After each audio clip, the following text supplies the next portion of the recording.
Mr. Milton, referring now please to paragraph 58 on page 8, you set out there some research by Bornstein in 2006.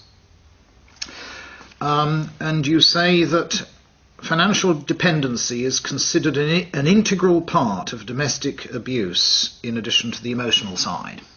Yes, that's right. Just thinking about that for a moment, would you not agree that there must be many cases of marriages or other relationships where there is very considerable financial dependency and not the slightest suggestion of domestic abuse? Yes, I would agree that that is the fact in many relationships. I think the point that Bornstein makes, and Bornstein makes very well, is that there is an economic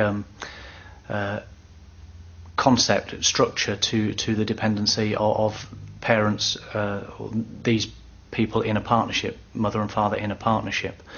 But in this particular case with these parents, the mother has been incredibly disparaging about the father and his capacity to earn any money.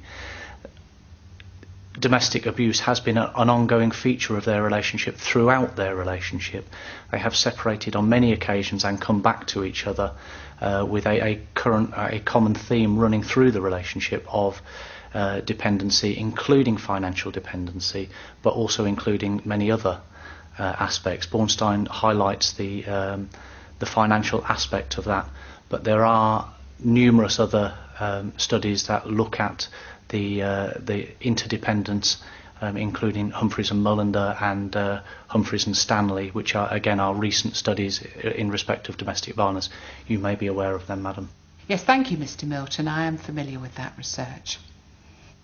And yet, the fact remains, doesn't it, that this couple, whatever their ups and downs, and you'd accept that most relationships have their ups and downs, this couple keep coming back together to the extent that they are now actively considering marriage. Yes, that is the case, and I think it is also the case that the children are exposed to the ongoing arguments that they have. The chronicity of domestic abuse between these parents is such that the children are not shielded from it.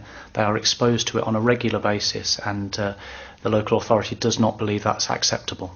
Yes, but nevertheless, the abuse to which you refer, and I think you're talking about the insults that are attributed to the mother about the father being, I think, a lump of lard, she describes him on one occasion. We don't really know the context in which those remarks were made. And there are some relationships where the trading of insults is almost part and parcel of the ordinary communication within the marriage, without it necessarily being an indication that the relationship is in any particular difficulty. As I've said, the children are regularly exposed to the conflict between the parents, and yes, there are verbal altercations between them. There are also physical altercations between them that the children have been exposed to and have referred to with some level of normality, which I believe is worrying.